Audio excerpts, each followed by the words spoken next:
I'm Bishop Joseph Tolton with IC Justice TV. Welcome to another special edition of Justice Conversations. I am so pleased today to be joined by Ankhobia.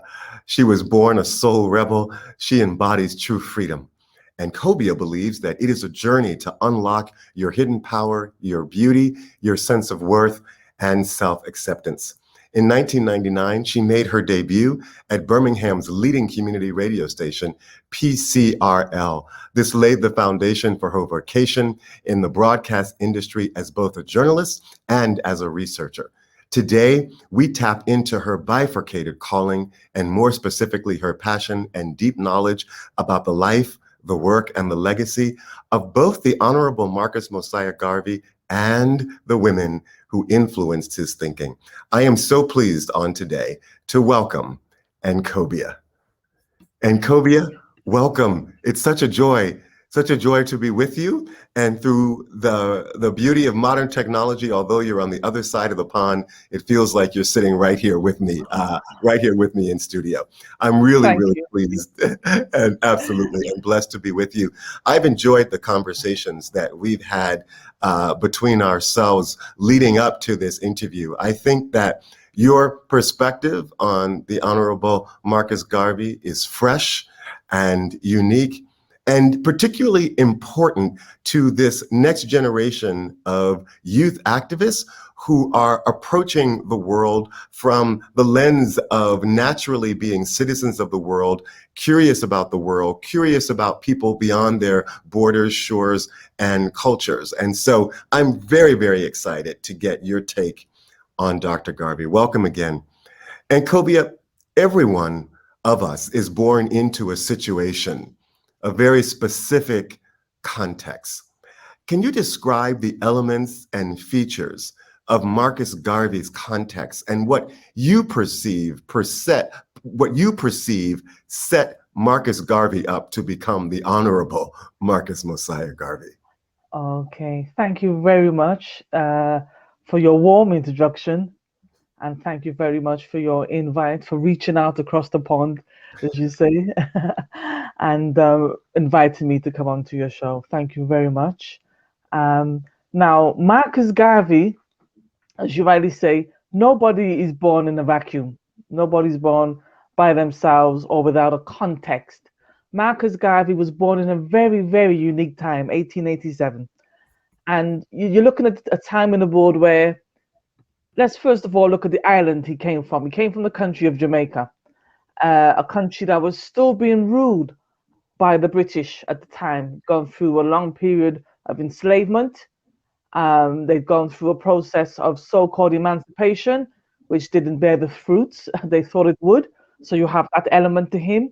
You have the side to him in which he comes from the Maroons of Jamaica. We tend to know the Maroons as the warrior class of Jamaicans, those Maroons who refused to be enslaved, even though we know there were some Maroons who did sell out and sort of go against the Maroon tradition. But we also know him as a Maroon. There's that element. We know him as a young man born into a middle-class family.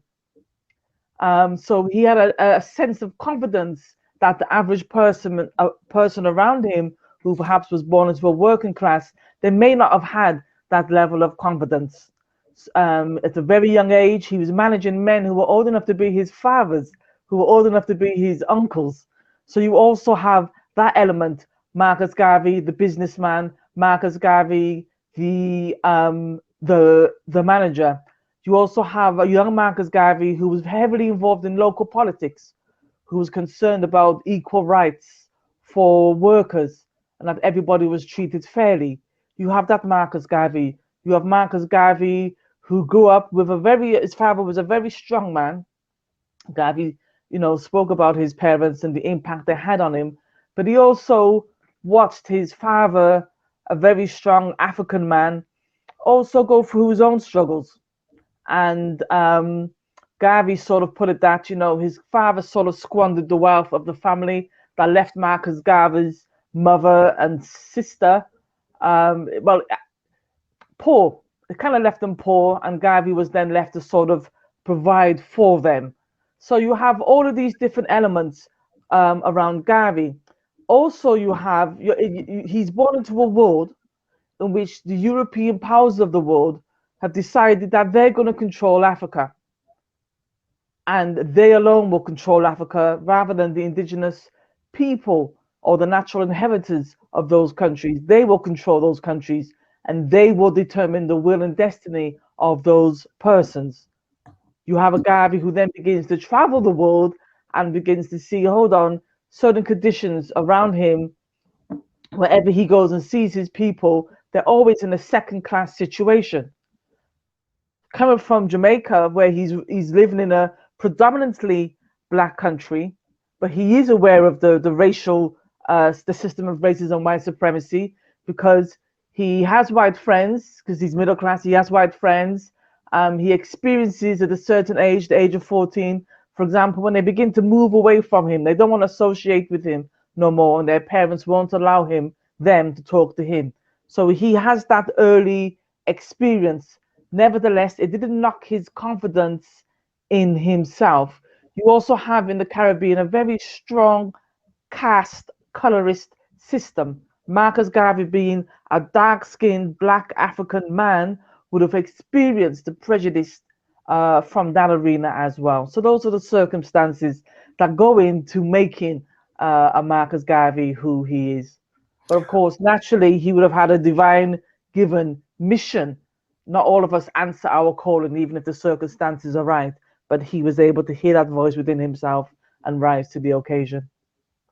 I find this really interesting because what you just said spoke to the question, the follow-up question that I had in my mind, which was that he was able to hear the inner voice that suggested that he could resist the situation that he was in as a maroon, as a dark-skinned person, as somebody who understood himself to be at the bottom of the caste system. Where do you think the inside voice came from? In terms of what was the source? What was he drawing from?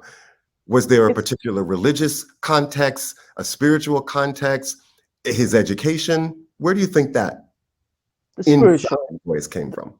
The spiritual. I mean, we all know he was a Christian, and some people don't like, some person on the more Pan-Africanist persuasion don't always draw on the fact that he was a Christian. But Marcus Garvey was a Christian. There was no if or buts or doubts about that. So I'm sure he would have got some inspiration from that. But also, Garvey himself, when you read his work, he was a man he often spent a lot of time alone. When you read his writings, you can see this is a man who spent a lot of time in self-reflection. When you're trying to understand yourself, I imagine as a man or as a woman, and you're trying to understand your place in the world, you're trying to understand the events of the world, I would imagine that you're going to do a lot of self-reflection as you try to put yourself in the picture and see what role you can contribute. And that self-reflection leads to inner meditation. And that is where I believe you get answers from. I deeply appreciate you lifting up Garvey's spirituality. He is often described in one-dimensional terms, but there was the intellectual, there was the businessman, the social justice warrior, the family man, and the man of faith.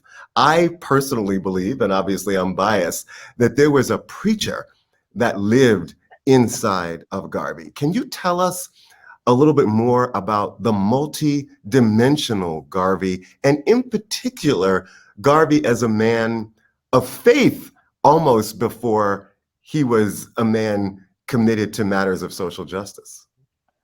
Okay.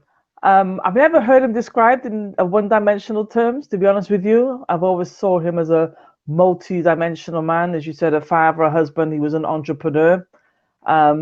So it's a bit surprising to hear that he's described sort of one-dimensional. Yes, and not to interrupt you, but I think he's often kind of described as, you know, this kingly militant kind of a figure, and he's often put into that box. That's my perception. Okay. Right. Um, Marcus Garvey as the spiritual man. In order to understand Marcus Garvey, you have to understand the concept of sovereignty. Without understanding that concept, you're not going to understand Marcus Garvey. And it's going to be very hard to take on board his work and understand his work. Let me explain what I mean. Marcus Garvey was clear. Marcus Garvey was around persons some of our great historians like Edward Wilmot Blyden, and he'd studied the works of our ancestors. He studied ancient African history very seriously and very deeply. So he had a strong, profound sense of who he was. And he understood that as an ancient people, we were the first people on this planet, and we therefore we are a sovereign people. All peoples are, but we are a sovereign people. Remember, he's born in a time in the world where he's being told his people are nothing, they're enslaved. He's now come to say, well, look, you're a sovereign man and I'm a sovereign woman. No one has a right to own us or control us. We are made in the divine image of God. However you choose to define God, it just shows that it just so happens that Garvey chose to see God through the eyes of Ethiopia, a black God. And he's saying to us, you are divine. You have God inside of you. You have a divine God in you as a man, a divine God in you as a woman, and as a child. It is now your duty to honor that God by going forth into the world and creating and building and creating the world as you would imagine your God to see that world or would want that world to be. If you're going to live in the world and be a victim, then you are living according to the image of what somebody else has for you or the program somebody else has for you. You are not honoring your divinity. That's how Garvey, without understanding that, you don't understand. People won't understand Garvey, and this is something that is missed greatly. If you want to really get to grips with it, get Marcus Garvey, Philosophy and Opinion, volume number 3. Very important, because when you read volume 1 and 2, which was edited by Mama Amy Jacques Garvey, she had to tone it down a bit. When she did volume 3 in 1974, totally unedited, Marcus Garvey is just speaking freely, and you get this sense, this man, everywhere he goes, he keeps saying to people, I'm trying to awaken you to your divinity. He keeps saying it, all of his speeches. He's traveling Canada, he's going across Europe, he's going across the world, and he's saying, look, I'm trying to awaken you to your divinity. You have a right? You have a right as a man and woman to live on this earth as a divine being, and you can do whatever you see a man has done, you can do, and greater. You have a role to play in the rebirth of who we are as a people, in the rebirth of the African family, in the rebirth of African history. You have a role. Choose your role and play it, and do so knowing that you are a divine man and a divine woman. It's very clear when you read his works. Without understanding that, you're just, you get a Garvey who's stripped of his spiritual essence, and you're just left with these political slogans. Many people don't associate the scriptures with Garvey, but in fact, the United Negro Improvement Association was grounded in a verse that comes out of the Psalms, Psalm 68 and verse 31. Princes shall come forth out of Egypt. Ethiopia shall soon stretch forth her hand unto God. Let me read that again. Princes shall come forth out of Egypt. Ethiopia shall soon stretch forth her hands unto God. He, by all means, was planting the seeds, and we can hear the voice of Dr. Martin Luther King, who said that not only are we lifting up our voices, but we are lifting up our voices as God would instruct us, as God would lead us. Garvey was clear that it was the will of God that we as Black people would claim our sovereignty and imagine a new destiny for ourselves, because that destiny was already locked and sealed in the mind of God. This is really quite marvelous to bring to the forefront his spirituality. Please, you were going to say. Yes, most certainly, because at that time, even though the organization was steeped in Christianity, Garvey was very clear. Look, we've been given a Christianity which says the white man is God. This God sent forth a son who's white, who come to save the world. But we've just spent several hundred years in the Caribbean being enslaved by white people.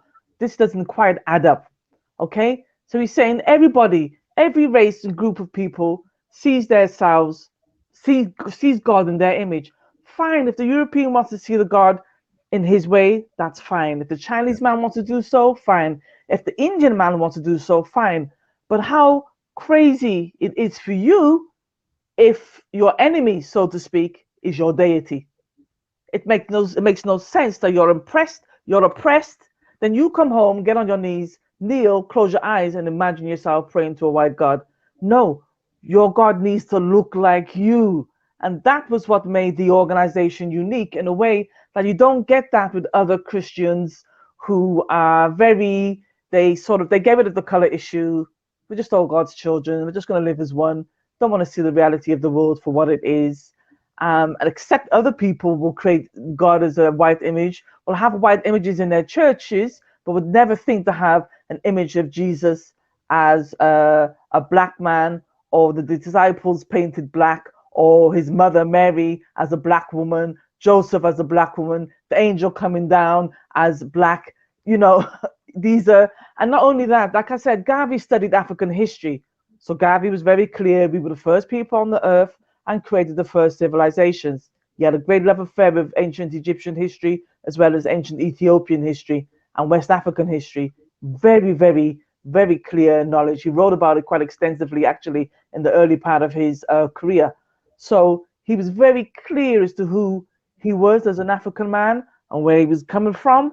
And he was very clear that he would see God through Ethiopian eyes. That's why he says one God, one aim, and one destiny. He will see that God through Ethiopian eyes. It would never change. And that helped the organization. That's why they had the Ethiopian anthem that they would sing at every meeting. So that's sort of the Christian context from which he's coming from. A very different Christianity to what we have today, which to me just shows that the work that was done to undermine Marcus Garvey, the covert operations that took place to destroy the image of a black Messiah, has worked very well in order for us to be at this situation we are in now, considering what our ancestors did back then in the 20s and the 30s. I believe that the Christianity that we know and experience, particularly as Black people on the continent of Africa and throughout the diaspora, is changing. There is a new generation that is questioning, in fact, why they are not able to see God as they look in the mirror. Why are images and depictions of God not alike and akin to who they are? There is a lot of work being done where young people are beginning to do a lot of research as it relates to studying traditional African indigenous spirituality, and they're beginning to marry that to their Christianity. And I think it's so important that we do this work of actually tracing this back to, in fact, its roots. And I believe that its roots go back to the work of Marcus Garvey, who again planted those seeds of a Black nationalist Christianity. And it's incredibly exciting to know the historicity to the possibilities of what I believe young people are pushing for and advocating for from a spiritual perspective today in our contemporary social justice setting. Most certainly. I mean, the Bible says, Psalms 82, ye are all God's sons and daughters of the Most High. But it also speaks in the next verse of that. But we have fallen because we haven't lived up to the standard of our sovereignty. So you are all God's sons and daughters of the Most High, but hey, you haven't lived up to the standard, so now you're living lower than what you should be. Yes. I'm not a Christian myself. I don't want to mislead your audience. I am not a Christian. I put the Bible down at the age of 17. Okay? So even though I am a Garveyite 100%, and I respect everybody's religious beliefs, I have brothers all my family are Christians, all of them.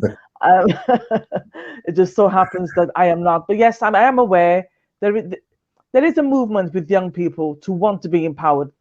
For too long, we've been told God is outside of ourselves. Um, and this is what sort of Western governments have done in their sort of bid to enslave us, to control most of the world.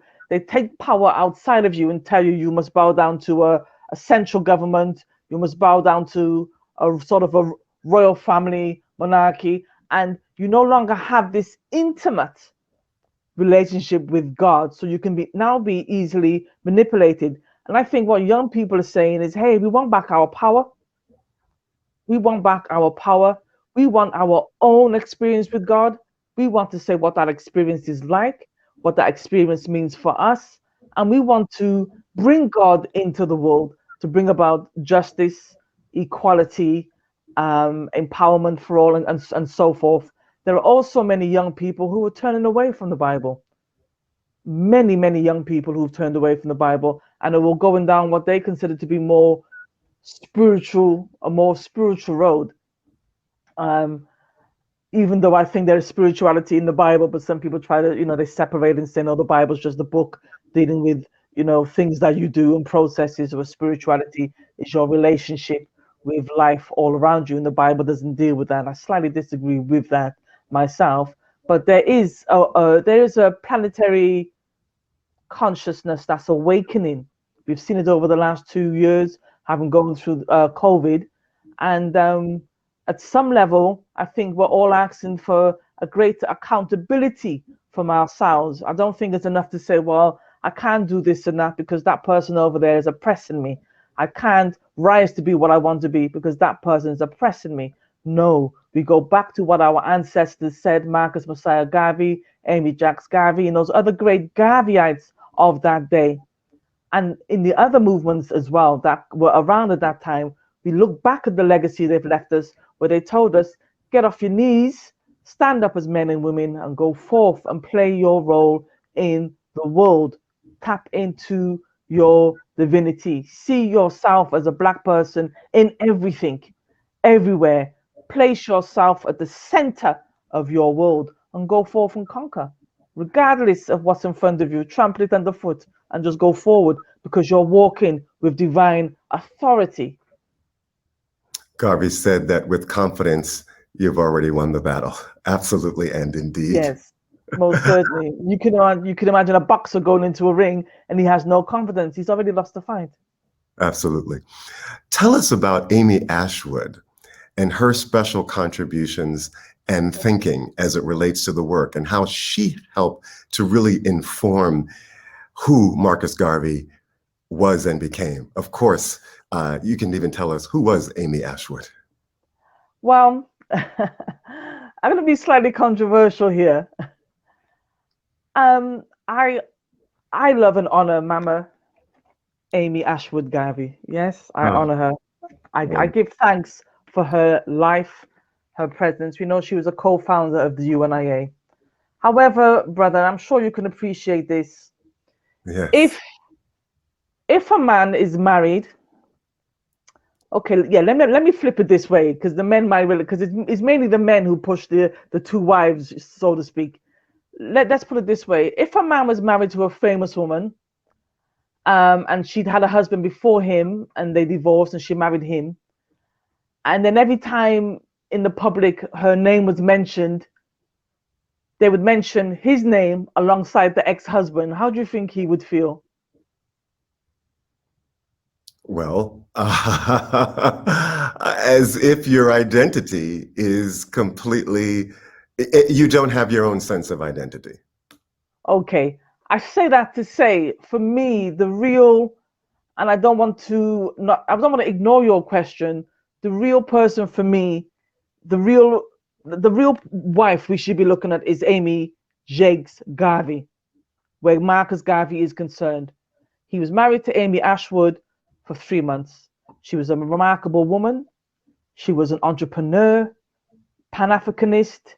She was still a Garveyite. She was a co-founder. She was a self-made woman. This is a woman who didn't work for anybody her whole life. She created All the money that she earned came from her own efforts, her own doings. She met the world, she traveled throughout the world, she met with presidents, heads of governments. She was an active woman, very, very active for her time. And she was a remarkable socialite. But where the Garvey movement is concerned, the focus has to be on the second wife, Amy Jaggs Garvey. Okay. Amy Jaggs Garvey brought us Philosophy and Opinions, Volume 1 and 2. She also brought us Volume 3, Philosophy and Opinions. This is her book, Amy Jaggs Garvey, Selected Writings from the Negro World, 1923 to 1928. She also brought us this book, Garvey and Garveyism. You see what I mean? She did the work. Now, what's remarkable about Amy Jaggs Garvey? Again, like Amy Ashwood Garvey, she was a woman in her own right. This was a woman who, when she was born, her father had wanted a boy. And he realized she'd had a girl, but gave her a boy's training. In other words, in those times, there were only certain things that a girl could do. Her father said, no, I'm going to break the mold, and allowed her to do a number of things. So by a very early age, she was managing her father's legal estate, because her father was a lawyer.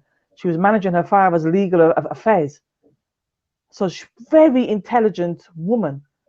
Her father wanted her to be like a nurse, and she was like, oh no, I'm going to go off and be A, B, C, D. So she was a very remarkable woman. Where it came to Garvey, both of the women complemented Garvey. They were both born in the same month, interestingly enough. I'm not sure if you're into astrology as such, but I am. I'm very big on astrology. Both of them are Capricorns. He was a Oh, Leo. really? They get on, both signs get on very well. Yes. And so where you'll find that she was his inspiration. Amy Jaggs Garvey was the inspiration behind Marcus Garvey. When Garvey wanted to do a speech, he would go to her and say, go and do some research for me, please. And, oh, tell me what you think of this speech. And she said, okay, no, maybe not that. Maybe put this here or put that there, you know. And he always says, gosh, you know, he heard her speak once and he says, wow, I have a rival. I'm so happy she's my wife. So they complemented each other. There wasn't any competition. There wasn't any competition. And she was, when you read her works, it's like learning about the feminine side of Garvey. That's how I see it in that sense. And she was, I put her up there with Garvey. I don't put her like down here or behind or off to the side. No, together as man and woman going forth. That's how they were. They complemented each other's roles greatly. He gave a lot of authority. She did feel a bit aggrieved when you read the book Garvey and Garveyism. You know, you can see there she had some issues. She had some concerns. I'm sure if the book's coming across. Oh, yeah, there you go. Yes. Yeah. So, you know, she states pretty clearly, you know, some of her, she felt she could have been given a bit more responsibility in certain regards. But, you know, she was the secretary of the organization. She brought structure to the organization, accountability to the organization. But she also wrote. She was a journalist. She studied women across the world, across all cultures, China, India, Japan, Cambodia. She was forever studying women to get an understanding of what was happening with women in the world. So Yes. she was not a shy woman. She was bold. One time, one of the men in the organization threatened to throw her down the stairs. So she went and bought a gun. She was that kind of a woman. You know, she's only like 5'2", 110 pounds. So she's a tiny woman. So, like I said, I'm not trying to ignore the role of Amy Ashwood Garvey because she was a co-founder of the movement, and all of her life she dedicated to Marcus Garvey. She tells us that when Marcus Garvey died, he came to her the night he died. He came to her in a vision, and you know he had the flag up, the red, black, and green. He was by a huge, large ship like the Black Star Line, and told her to keep fighting and pushing for Africa. So we know they had a close relationship. I think they were always friends throughout their lives. They had a lot of respect for each other. But I think we should focus more on Amy Jakes Garvey. He was married to Amy Ashwood for 3 months. They courted for quite a while, but they were married for 3 months. He was married to Amy Jakes Garvey a lot longer. I'm not quite sure why people always sort of put the two together when they talk about Garvey and two wives. No, he had one wife, but he was married twice. Many followers of Garvey, I believe, justify their sexism and even their homophobia on who they perceive Dr. Garvey was. Is this fair? Is this an authentic understanding of his legacy? Can you give me an example of some of homophobia you've experienced from Garveyites? Sure. Certainly, I have been in conversations with, well, I think one, the Nation of Islam to some degree. There's some influence there. I do think that there are other Garveyites who are very kind of anti-inclusion of LGBTQ people.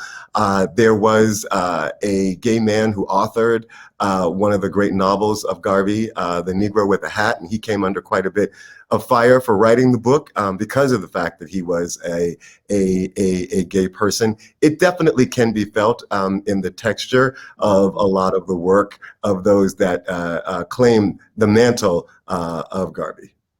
So you're talking about those followers of Garvey now in the 21st century as opposed to That's right. the 1920s Absolutely. and 30s. Yes. Okay. Thank you for the clarity. To understand the Garvey movement, you have to understand that it's a pro-life movement. It's about family. It's about the black man, the black woman, and the black child. That's the foundation of the Garvey movement. It's the foundation of Pan-Afrikanism. Why would it be the foundation? Well, quite simply, it was the African family that was under attack during slavery, coming out of slavery, colonialism, neo-colonialism, and afterwards. So all efforts were put in towards rebuilding the African family. I don't think it's fair to say that that Garveyites are homophobic or did you say sexist? Yes. Per se. I've experienced as a Pan-Africanist, I use the term loosely, I prefer Garveyite, but I have experienced sexism. But that's not because it comes out of the movement. That's because it comes out of the conditioning of the Eurocentric education they have received, where black men have been emasculated and they have this, some of them feel they need to overcompensate for what they've experienced. It's not because they've read the principles of Garvey and now they've decided to be sexist. No, the UNIA is a very unique organization, or was a very unique organization where women were concerned. The 1920s and 30s, they were doing things that the wider society wasn't even doing with women. They gave women roles that you couldn't get in the wider society. So that wasn't there. The homophobic, if it comes up, it would be on the basis, again, it's not part of the philosophy and teachings of Marcus Garvey, but it would be on the basis that perhaps those persons feel that the focus, that pro-life focus, the focus on the man, woman, and child, the focus on the African family is somehow being eroded or perhaps being challenged, and other paradigms and alternatives perhaps trying to push in, so they push back to say, keep the focus on the African family. But it's not to say that your experience, if you've experienced that, then you've experienced it. And it's not something that anyone should experience, because everyone's entitled to their viewpoint. They're entitled to how they choose to live. Just as Garveyites are entitled to their pro-life viewpoint, they're entitled to the understanding that man, woman, and child is the model of life that they wish to pursue. That's the paradigm, the road they wish to go down, and they don't want to engage in with other paradigms that promote something different. But it doesn't give anybody the right to go against or to attack anybody's choice of how they choose to live their life. With regards to the Nation of Islam now, they're not Garveyites. I know they respect Garveyites, but they are Muslims. So within Islam, even within Christianity, you would know yourself, Bishop. There are strong. I don't like the word homophobic because homophobic suggests this sort of a strong. Well, the word means someone who has a strong irrational fear. So I don't like the word homophobic. I don't think people fear people who choose same-sex relationships. I just think politically, religiously, there are some people, okay, we accept this is how you want to live, fine, but we're not allowing you to come and push your ideas on how we choose to live. So they're going to draw a line. We draw a line to say this is where it stops. And again, you find that whether it could be Judaism, Buddhism, Christianity, Islam, Rastafarianism, which comes out of Christianity anyway, you're going to find there's a place where they draw the line to say we don't accept certain things. How people want to challenge that is up to them. But I've never gone, for example, to a Garvey movement where they've been chanting down people who were gay. But I do know that they would never have the space to come into a Garvey movement in the same token as a leader to say they want to be a leader of a Pan-Africanist movement, and then of that persuasion, there would be a lot of challenge. So I guess there's some dialogue that needs to take place, some mature dialogue as to how some sort of understanding is reached in that particular arena. Have I answered your question? You've answered it well. I think that you've come upon something really critical and important, in that if in fact there is going to be an explosive populist Pan-African movement that is really going to help move forward a Black internationalist framework as it relates to addressing the common political and social issues that people of African descent face all over the world, there's going to have to be some reconciliation between the more mainline Garveyite thinking around matters of human sexuality and the role of women, and how that gets reconciled with the inclusion of LGBTQ people and the inclusion of women. Certainly, if you're thinking about this from the perspective of the West, you have young people in the West who've clearly made a decision that they are going to present themselves in the movement and be in the movement as who they are. Two of the three women who started the Black Lives Matter movement and penned that hashtag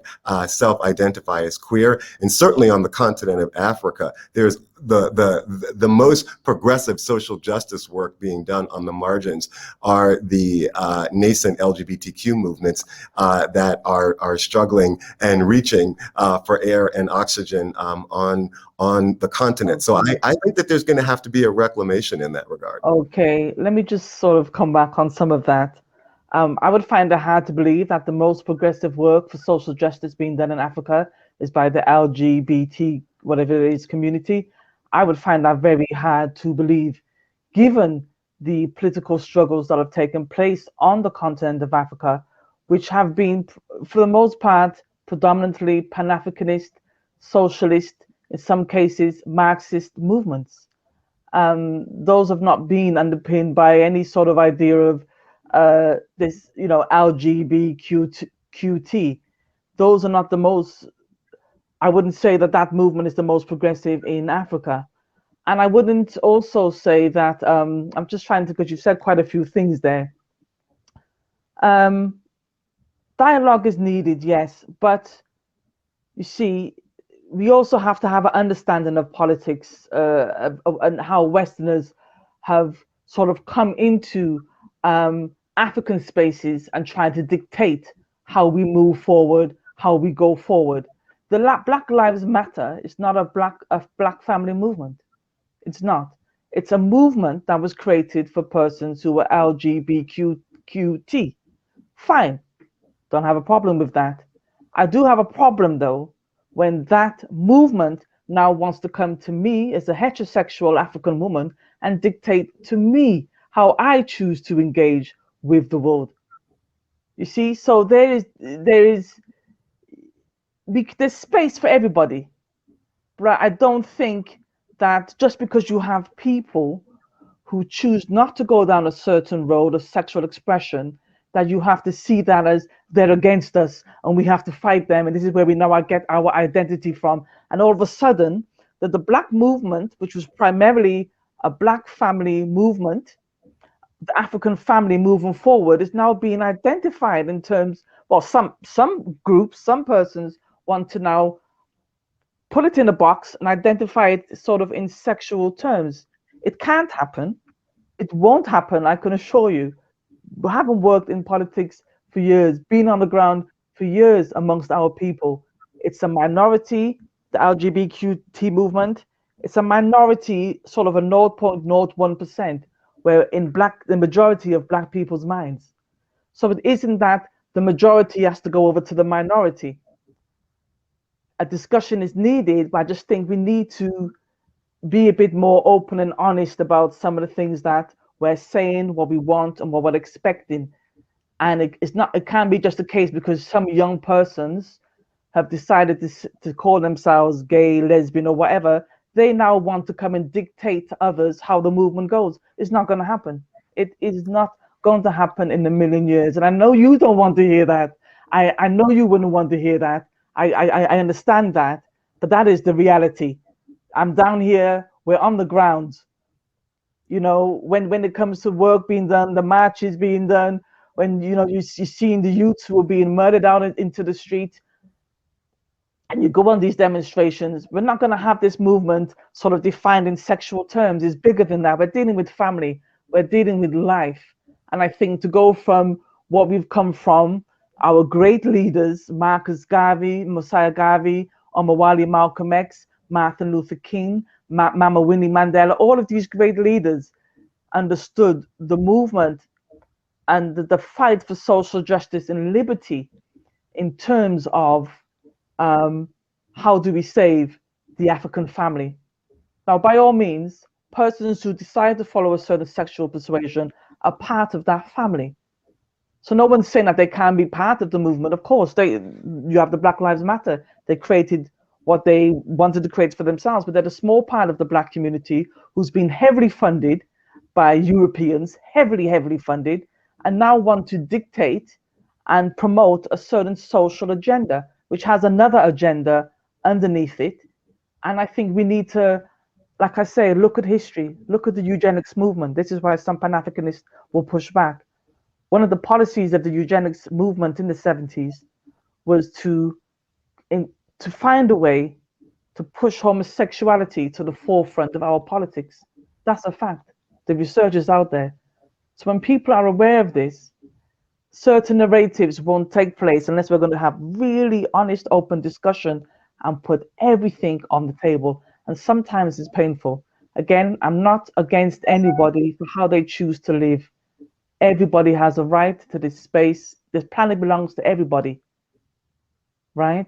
But I don't think that a small minority can just so easily come and begin to dictate to the wider African culture, this is how it needs to move and go from here. I think it's going to be very difficult.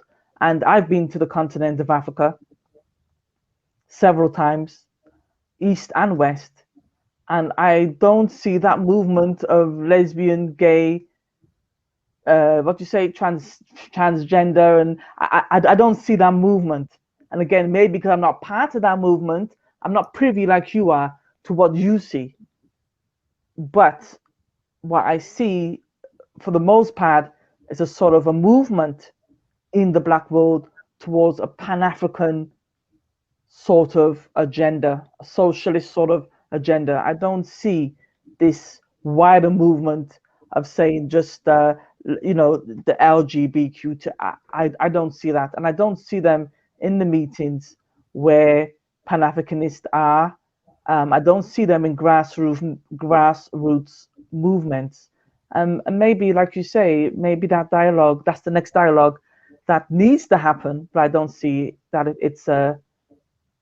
see it as any sort of matter of urgency. My pushback to that is that the body is not whole if a few of the toes on the body are fractured. The body is not whole.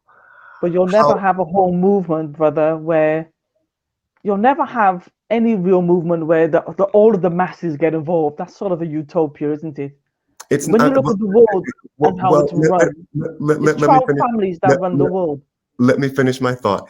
If in fact Okay. a few of the toes are broken and Hmm. fractured, the body is not whole. The body is not well. There is a problem Hmm. with the body. And so Hmm. my thought there is that if in fact there is not a welcome chair at the table of Pan-Africanism for all people, including those of us that identify as lesbian, gay, or bisexual, that the body is not whole and the body is not complete. I'm not saying that there isn't a chair or wouldn't be a chair. You know, I'm not sure who gets to dictate that whether they would or wouldn't. What I'm saying is that black people, for the most part, and I've gone to the Caribbean, I've seen gay people, I've gay friends. They've always been accepted. You see what I'm saying? But they don't come and sort of begin to dictate to everybody now, this is how you must be, this is how it goes, and so on. That's not how it goes. There's acceptance. We can reason, you know, and I accept, like I say, you can be who you want, but you're going to get a fight and a pushback from me if you want to dictate to me how I move forward and how I choose to operate in the world. And if I'm you're not saying sure to me, where does the dictate come from, or what have you perceived well, to be well, I reason think, people want to dictate I to you how think, to live? I think with the Black Lives Matter movement, there's been, and even just before that, there has been a push. Okay, let me give you an example. You familiar with Jamaican dancehall music To some degree. to some degree? Okay. So there was a massive push several years ago to have Jamaican dancehall artists no longer talk about homosexuality in the way they did. And I agree with that. I'm not into this murder this person, shoot this one, whatever, whatever. The manner in which it was done, though, I think was incorrect because it was a sort of a bullying. You can't fly to this country. You can't have this concert. You can't perform here because 20 years ago, you did a song in which you spoke out against homosexual people.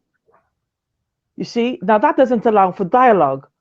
What happens is these young artists then feel oppressed because you have white persons who are gay, so they use their white privilege and they're gay, so they they then come up against these black youths who then black artists who then fight back because they think like, well, you're now dictating to us, you're now stopping our career, you're stopping food from being put on the table.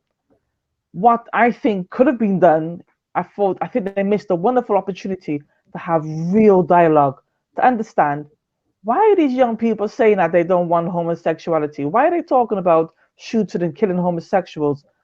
Why didn't they have that conversation? Why didn't they have the conversation of these youths have all come from Christian backgrounds? They've all grown up in the church. They've come from a country that is fundamentally pushing. They have a very strong man, woman, child, a very pro-life, pro-family ethic. That there was no understanding to try to understand where these artists are coming from, and then to say to the artists, well, look, do you know how I feel when you say you want to kill me because I've chosen to live this way? You see what I'm saying? That dialogue wasn't there. And because these artists who have families to feed, who have communities to feed, were getting such a fight back from the gay community anywhere they went. And I've interviewed numerous artists, Buju Banton, a lot of them I've interviewed. And when they tell you what happened in the fight that was up against them, it sort of leaves no more room for dialogue. It leaves a bad taste in the mouth, where they don't want any dialogue with certain persons. And then, obviously, like I said, coming up in the Black Lives Matter movement, when you go onto their website, they're very clear. They're very clear that they are for the LGBTQ community. So how is it that you've been able to get the masses of black people on board? What funding, propaganda has gone into play to allow that to take place when the mandate of your organization says you are only for a certain group of people? but you benefit from the collective efforts of Black people. You see, those are some of the discussions that need to be had, some honest and real discussions as to really what's going on. Everybody has a role to play in Black liberation. Nobody should be oppressed. Nobody should be ostracized or nothing at all. But I just think we have to respect each other's viewpoints and respect how people choose to live in the world and how they want to operate in the world without this need to kind of push certain narratives on people. Is that clear?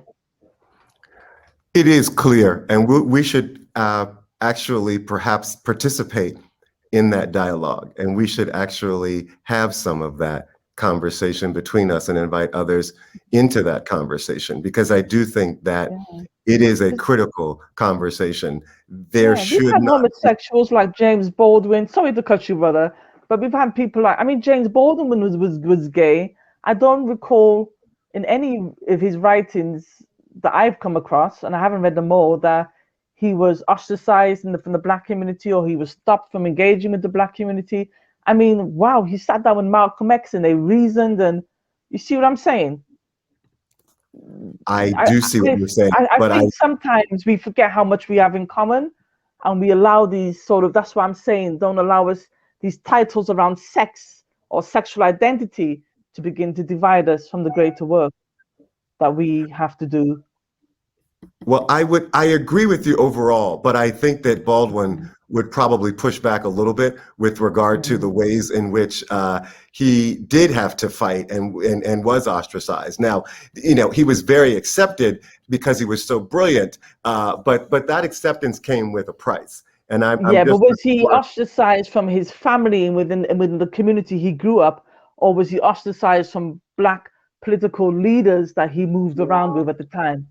That's what I'm saying about. He may have been growing up, he would have, but I don't know if when he went into the circle of the Malcolm X's, the Martin Luther Kings, the Nina Simone's, the Claude McKays, I'm not sure if in that circle he experienced that. I don't recall him experiencing that. I recall him being accepted, and they loved his ideas and his brilliance and his intellect, which was like, I think that that's right, but I do think that it was probably a bit of a both and that we just don't want to wash over the places where it was difficult for him to be accepted and where he had to fight, or where he did experience oppression within his own family. Let's return now back to Dr. Garvey and the metaphysical Garvey, the spiritual Garvey, as we close our interview. Tell us a little bit about Garvey as a metaphysician, Tell us a little bit about Garvey as a metaphysical prophet, some things about him that we might not know. Like I said, Garvey was a very spiritual man. Garvey, everything he did, every step he took, every word he uttered was with the understanding that he was a sovereign being, a sovereign man, and that no man could stop another man from accomplishing what he wanted to, as long as that man understood he was a divine being, as long as he knew that he was walking with the Creator, he was walking with the backing of his ancestors. Marcus Garvey, like I said earlier, understood his ancestral traditions, knew that he came from a people who had a great spiritual legacy. He knew he came from a people who had created a lot of the world's religions that we now sort of hold up today. So he saw himself very, very, very clearly. He wasn't just a physical man. That's why he was able to appear to Amy Ashwood in a dream and speak to her about continuing the vision for a united Africa. That is why you have sorry, my train of thought just went there. But that is why when you hear Garvey talk about I was just going to say something. It just came to me and it just went. But yes, like I said, he was very spiritual in everything that he did. And if we don't understand that aspect of Garvey, you won't understand Garvey at all. If you don't understand that Garvey saw himself in the same way that our ancient Egyptian ancestors saw themselves, divine men and women who came into this world to become self-actualized. So you come into the world with a little g, and by the end of your term, you want to have become a big G. In other words, you would have cultivated that divinity, cultivated God within you. And that is Garvey. That is our understanding, or should be the understanding of Garvey. I think he's been corrupted. I think he's been bastardized. I hope you don't mind me using that word on your show. By or within the Pan-African movement, I think they have failed to fully understand his legacy in spiritual terms. I think they've missed the boat, actually, not even just failed to understand, they've missed the boat with that one. And they don't put it at the forefront of the movement, that spiritual ascent of man and woman and child. It's not there. And there needs to be more done to focus on the metaphysical nature of Marcus Garvey, to focus on the metaphysical aspects of his message. Like I said, please get the book. We talk about Philosophy and Opinions, Volume 1 and 2. Remember, his wife toned it down a lot, changed some of the wording in it because she wanted his critics to understand him. And so he was, at the time, he was in prison in Atlanta. So she was trying to get people to understand, this is my husband, this is his mission, this is what he's about. But with Volume 3 now, you just get Garvey blatantly. And as a spiritual man, it wasn't just, I'm a divine being, therefore I have the right to live and blah, blah, blah. No, he did works. I went alongside it. I'm a divine man, so I can create a shipping company. In fact, I'm going to put 7 ships out there, 4 ships out there. I'm a divine man, and I say we need businesses in our community. We need better families. We need to repair the broken homes. We need great theater spaces for our artists. You see, this is what you're supposed to do if you understand yourself as a spiritual being. We're supposed to be able to actualize and do certain things. That element of the movement, I think, has been missing. I think it's been done deliberately by the powers that be to stop the rise of a Black Messiah and to focus people, to get rid of that element and focus people on the more physical aspects of our nature. But by doing that, people are they're able to be conquered, they're able to be manipulated because they don't have a spiritual core, a spiritual relationship with however they choose to define God, however they choose God to be. And I think that's what's missing from the movement today. And perhaps, brother, if you experienced that more when you went amongst people who say they were Garveyites or Pan-Africanists, perhaps you wouldn't have that experience where you feel some people are prejudiced towards you because of how you choose to live your life, how others choose to live their life, because that spiritual understanding should enable us to say, well, you are you, I am me. There is a continent to be liberated. How are we going to do it? You see what I'm Indeed. saying?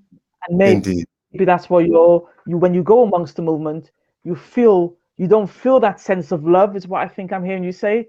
You don't feel that sense of love. Garvey said, if you could sum up my mission in 3 words, it would be teach self-love.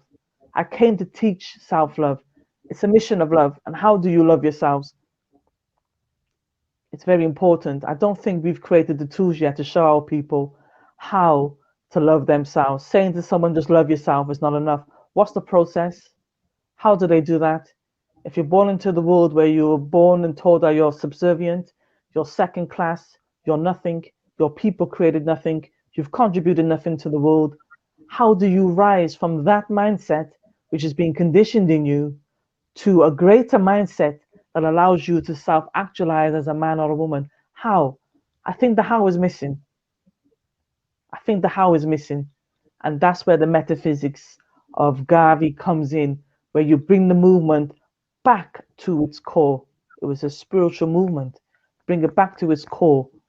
And I think that's what's missing. And that's why people are having certain experiences. Like I told you, I've had my experiences with sexism and Pan-Africanism. It's been awful. That's a whole nother discussion altogether, but I've met some great men in the movement, some wonderful brothers in the movement as well, and It's all about checks and balances, and we're all here to learn and grow. Thank you so much, Sister Ankhobia. It's been an absolute pleasure and joy to speak with you. And I'm sure that our listening audience has been riveted to understand Garvey in a much more multi-dimensional way. I am deeply grateful for the time that we've shared together, for your insights. I want to say that I look forward to having more conversations about the Yeah, promise of Pan-Africanism. I believe that a part of the promise of Pan-Africanism is our need to interrogate who's in and who's out, and who's a part of the family, and who has been left in and out for political reasons, for other economic and social reasons that yeah, have nothing to do with who we are as a people, but things that have been imposed upon us. I am so yeah. grateful for this conversation, and for your thoughtfulness and for your insights. Thank you so much, Ankhobia. Okay, thank you for the invite. I really do hope that your listeners get some food from this. I hope they understand what I'm saying. If you've got any questions, anybody can email me, Ankhobia, Ankhobia, @hotmail.co.uk. I'm on social media, Instagram, Facebook. Let's dialogue with love, not with the hate and anger, and don't come at me. Let's just have some real, honest and open dialogue, and let's work together and see what we can do to fulfill not just the promise of Pan-Africanism, but to fulfill the legacy of our ancestors. They've suffered, they went to their graves with such Yes, indignity. It is for yes, us to be about the rebirth of African civilization, and it's absolutely. important that we all get on board and begin that, and identify ourselves within the wider African family to do that work. Thank you very much, brother. Have a Thank wonderful you. day. Thank you Thank to you. We're your going to see you on colleagues as Saturday. well. We'll see you on Yes, Saturday. yes, yes, We're looking yes, yes, forward to that. yes, yes. Bless you, Ankhobia. Okay, take good All care. right. Blessings, Be well peace. now. Blessings to you. Bye.